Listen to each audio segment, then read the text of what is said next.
Bueno, ya tenemos con nosotros a Alejandro Terán, que es el presidente de la Asociación Latinoamericana de Empresarios del Petróleo. Y bueno, importante, ¿no? Esta entrevista y agradecemos bueno, haber aceptado la invitación porque, bueno, estamos en un momento estelar, crucial. Antes del 28 lo entrevistamos a usted y usted nos decía que muy seguramente el presidente Maduro iba a ser reelecto porque además es el que garantiza la estabilidad del mercado petrolero, bueno, la solvencia de poder ser abastecedor seguro y confiable de petróleo. ¿Cómo está?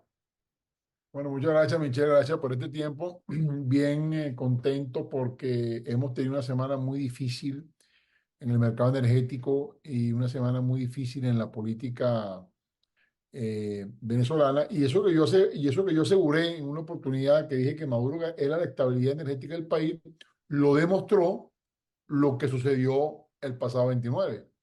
El pasado 29, una manera, yo diría, un poco fuera de contexto, los países del mundo reaccionaron en las elecciones venezolanas. Todos los países del mundo, de una manera u de otra. Hubo un grupo de países latinoamericanos que tuvieron una posición muy extraña y hubo una designación, yo diría, fue más parcial que la de Pedro Carmona, porque duró escasas 24 horas, Pedro duró por lo menos 48, de haberle sido reconocido como presidente, para que después los mismos países que reconocieron al señor del mundo como presidente tuviesen que decir, bueno, dejemos que las instituciones venezolanas resuelvan el problema. Eso le ha impuesto al mercado una calma muy grande y han retornado nuevamente a la estabilidad energética con esta reciente guerra que acaba de explotar entre Irán e Israel. Entonces, cuando uno ve esos fenómenos, uno dice, bueno, no es que habíamos dicho que Maduro era la estabilidad del sistema, es que es la estabilidad del sistema en este momento en una continuidad, en una política de incremento de la producción petrolera regional y cubrir pues ese déficit tan importante que el mundo está viviendo en estos momentos. Es bien importante lo que usted dice, es decir, hubo quizás cierta perturbación con esta situación que se presentó luego del 28, luego de darse a conocer estos resultados oficiales por parte del CNE. Y cómo cree usted que ha sido cómo reaccionaron los mercados, las empresas petroleras, luego de, bueno, ya haber pasado este momento tan difícil, un momento de violencia, pero ¿cuál cree usted, además, como que usted preside esta Asociación Latinoamericana de Empresarios? ¿Cuál es la posición Bueno, de usted? bueno, nosotros el día martes reconocimos al presidente Maduro. El día martes que hicimos un comunicado y dijimos que aceptamos que salió China, Rusia y nosotros. O sea, fue uno que dijimos, epa, casualmente dos del BRICS y nosotros que somos de Texas. Pero se produjo una caída importante el lunes en el mercado de Wall Street. O sea, el día lunes 29 hubo un reajuste importante en los mercados del Wall Street. El secretario de Estado de los Estados Unidos pues, emitió un comunicado muy fuerte en contra de Venezuela y todos los mercados regionales y los mercados norteamericanos inmediatamente reaccionaron. Los socios, toda la comunidad tejana inmediatamente vio con asombro que se pudiese revivir, reeditar nuevamente el efecto Guaidó. Me llamó poderosamente la atención que Donald Trump no dijo absolutamente nada. El padre de esta criatura, el que generó estas sanciones, el que generó todo este bloqueo a Citgo, el que generó toda esta locura que estamos viviendo y el que generó el autogol que nos metieron en Texas, no dice nada prácticamente, ni hace un comentario muy breve, muy somero y deja que sea el gobierno de Biden el que se mete en ese paquetón.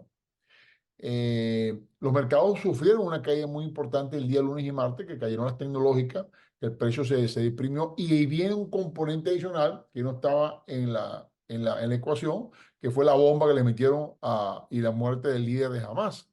Entonces, bueno, esto complica aún más la situación en el Medio Oriente. Putin y el presidente Maduro es un anuncio que fue muy preocupante para nosotros, que dijo, bueno, miré para los BRICS cuando, cuando esa posibilidad se asoma de que efectivamente los BRICS, que es una posición, que es una situación importante petrolera mundial, pueda retomar la faja petrolífera del Orinoco y pueda retomar, de hecho, un importante componente energético de ahí, pues el viernes siguiente Repsol y Shell firman con PDVSA. y a los días siguientes Nigeria firma con PDVSA. Y nosotros ya ayer estábamos en PDVSA afinando los detalles de los campos que vamos a operar.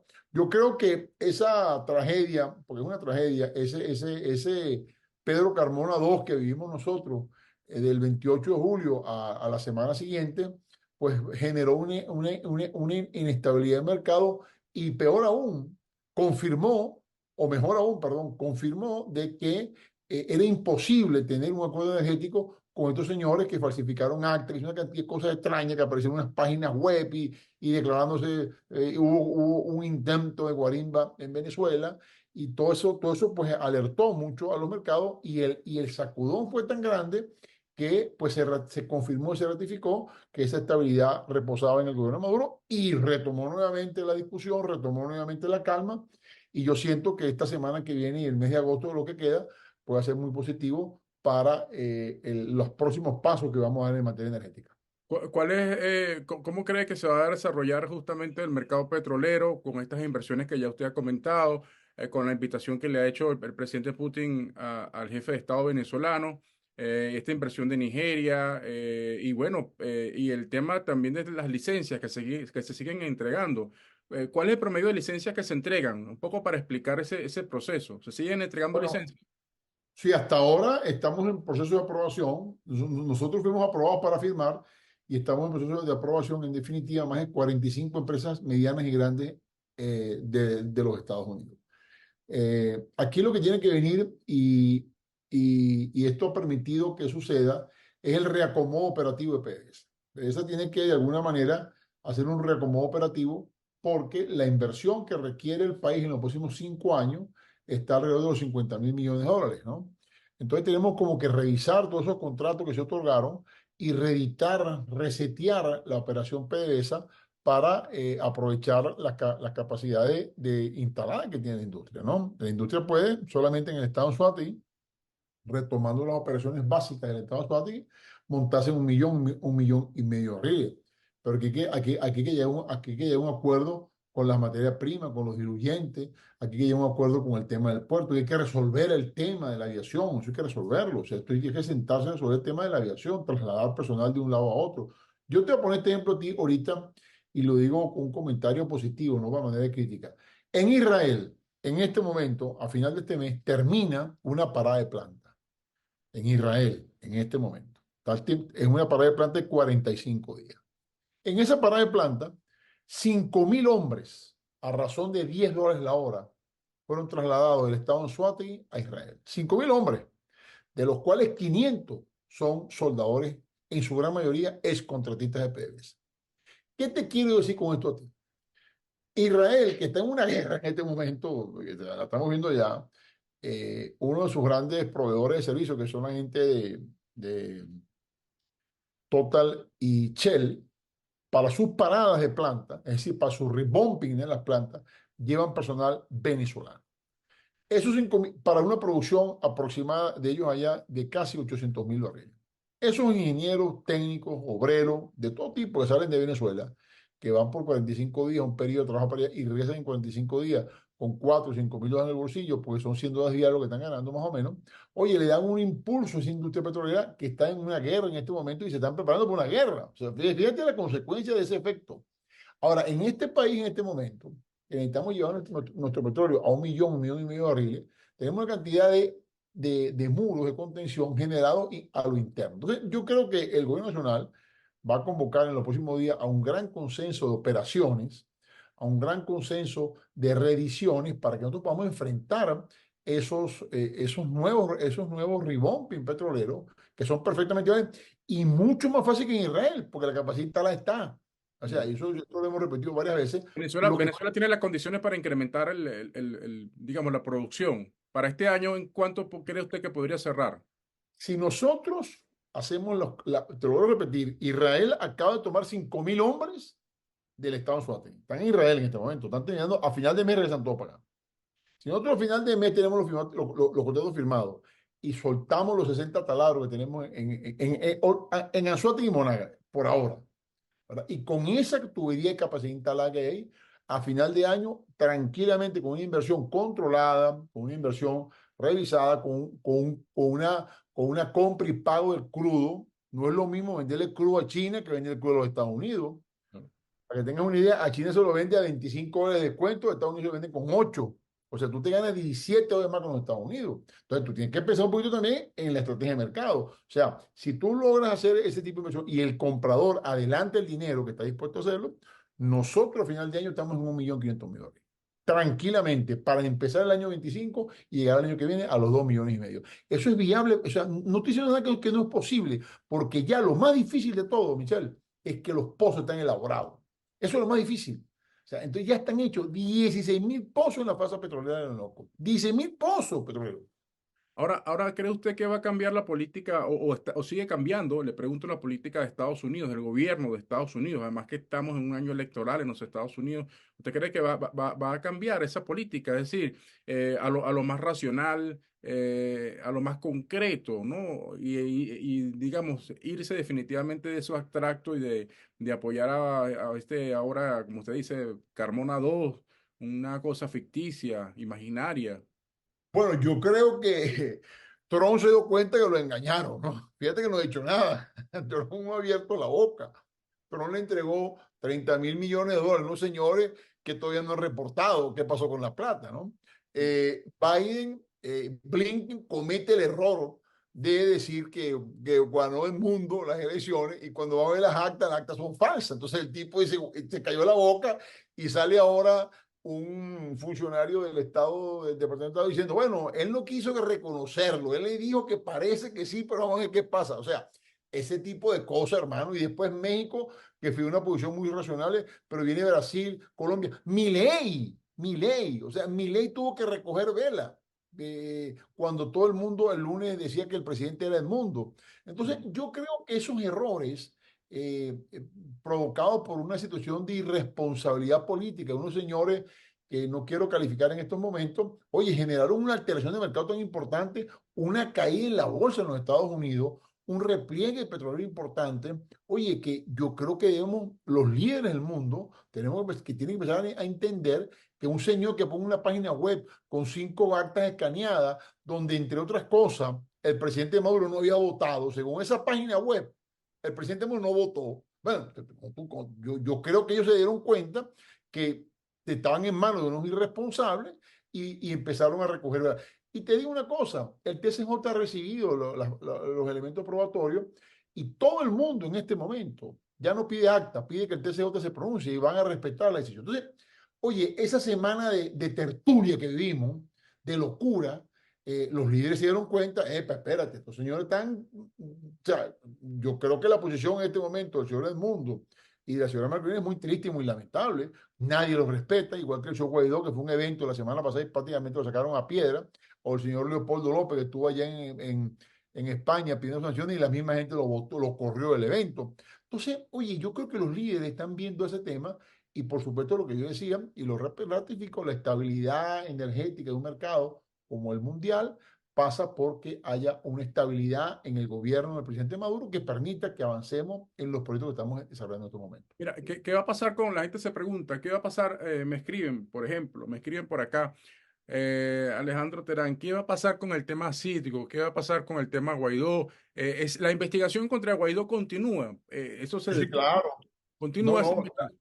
sí, sí, claro. Y continúa y ha habido unos pronunciamientos importantes por el diferimiento de la subasta, ¿no? Fíjate, y la declaratoria del no reconocimiento de los bonos de la deuda, que lo dijimos en tu programa en una oportunidad. Yo dije, ¿cómo yo voy a reconocer una deuda que es tuya para que me embargue la casa a mí? Pero ¿cómo es eso?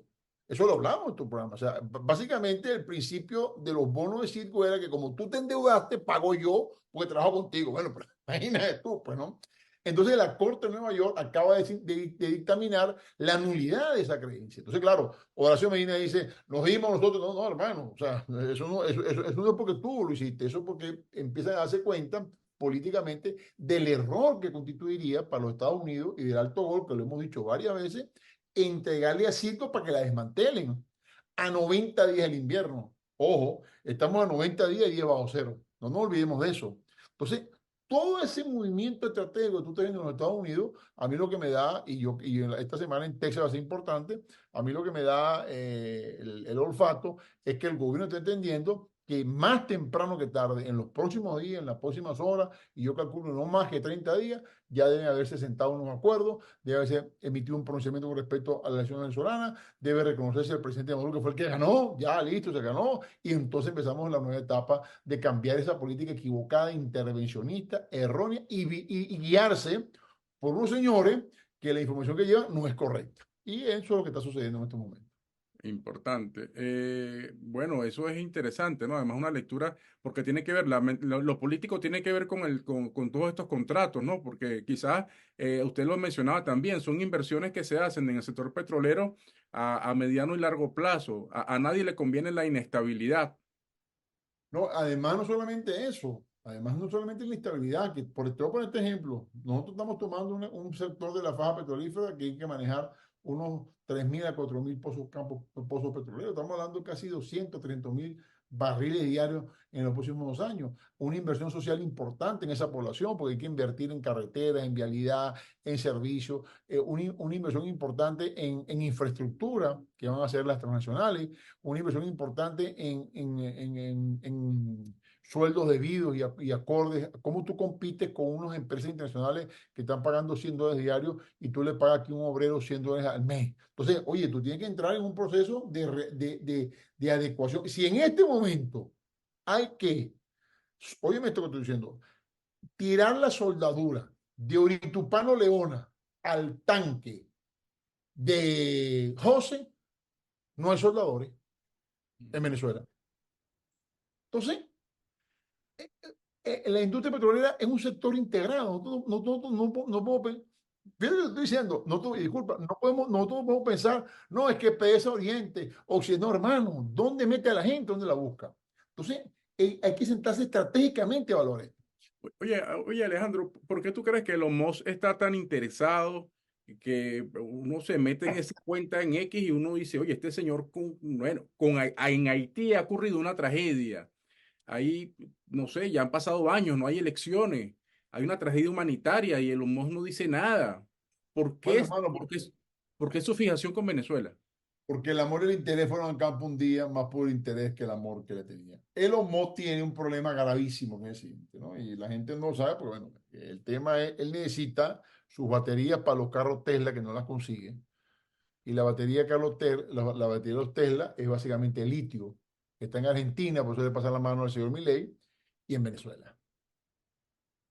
Y el segundo punto es que él tiene que lanzar satélite para hacer su tema aeroespacial y tiene 2 zonas para lanzarlo. O lo lanza de Estados Unidos, que le cuesta el triple, o lo lanza de Guyana, que no ha podido entrar, o lo lanza de Venezuela. Entonces, cuando tú ves que ellos, ¿cuál es el punto importante? Un avance, y yo lo digo en tu programa, el señor, cuidado con Tesla, ellos están detrás de una base para lanzar satélites Esequibo, por ejemplo. no, desde el Ecuador, porque el Ecuador es mucho más fácil hacerlo, ¿no? En África no lo pueden hacer, pues es imposible. En China, en la zona del Ecuador es muy difícil. ¿Qué les queda a Venezuela? Sabrá Dios qué le habrán prometido a ese señor. Esa es la pregunta que yo me hago. ¿Qué le prometieron a ese hombre que tiene 140.000 millones de dólares en capital para que se ponga con ese ataque, buscando una manera que el señor Maduro se vaya, que el presidente se vaya y él poder montar su base de misil cuando es más sencillo que llame a Maduro y dime, compadre, te pago y pongo la base y ya, ¿cuál es el problema? O sea, yo no entiendo por qué motivo han caído, y es lo que te estoy diciendo, y aquí tiene que haber una reflexión importante, que es la siguiente. Más nunca en la vida nadie puede comprometer el patrimonio venezolano a cambio de un triunfo electoral. Eso tiene que quedar claro. O Pasó sea, con Guaidó, hay una investigación. hermano, bueno, y pasó con Guaidó, pasó con Leopoldo López, pasó con Pedro Carmona Estanga, pasó en la Primera Guerra Mundial, pasó en la Segunda Guerra Mundial, pasó en la faja petrolífera Orinoco, pasó en el desarrollo José Félix Rivas, pasó en el desarrollo en el eje Orinoco-Apure. O sea, tú no le puedes decir a uno de afuera, ayúdame a tumbar el gobierno para cuando yo lo tumbe, te entrego esto. Oye, vale. Eso más nunca puede suceder y para mí esa es la posición que está asumiendo el OSMO está ayudando a que supuestamente se vaya el presidente Maduro para que le den a él lo que está pidiendo. Mira, ¿tiene alguna información con respecto al tema de esta investigación contra Guaidó? Este episodio que hubo bochornoso, donde le reclamaban. ¿Alguna información que tengas de esa investigación? ¿Eso sigue? ¿Qué hay allí? Bueno, yo entiendo que el FBI ya solicitó a la Corte de Delaware un documento que estamos pidiendo hace mucho tiempo, que es lo que llaman el listado de los pagos que ha hecho Citgo. Citgo ha hecho una serie, Citgo hizo una serie de pagos en los últimos 4 años, donde yo estoy seguro que hay altos funcionarios del gobierno de Trump involucrados ahí, entre ellos Giuliani. Yo estoy convencido que Giuliani está ahí, ¿no? Estoy convencido y sé que le pagaron a él porque hubo mucho movimiento en ese momento de los años 2020, 2019, e incluso hubo un representante del Estado de la Florida que estuvo detenido porque le pagaron 25 millones de dólares, un tema que hubo ahí. Y entonces el FBI está pidiendo esas pruebas, ¿no?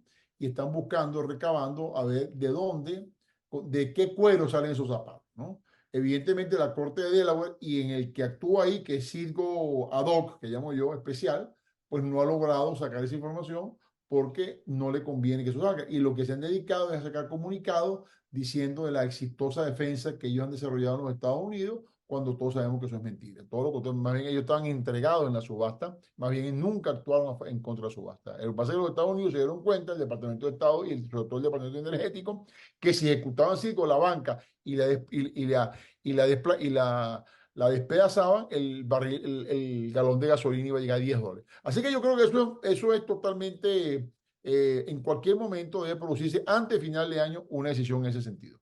Bueno, muchas gracias, Alejandro. Alejandro Terán, importante, ¿no?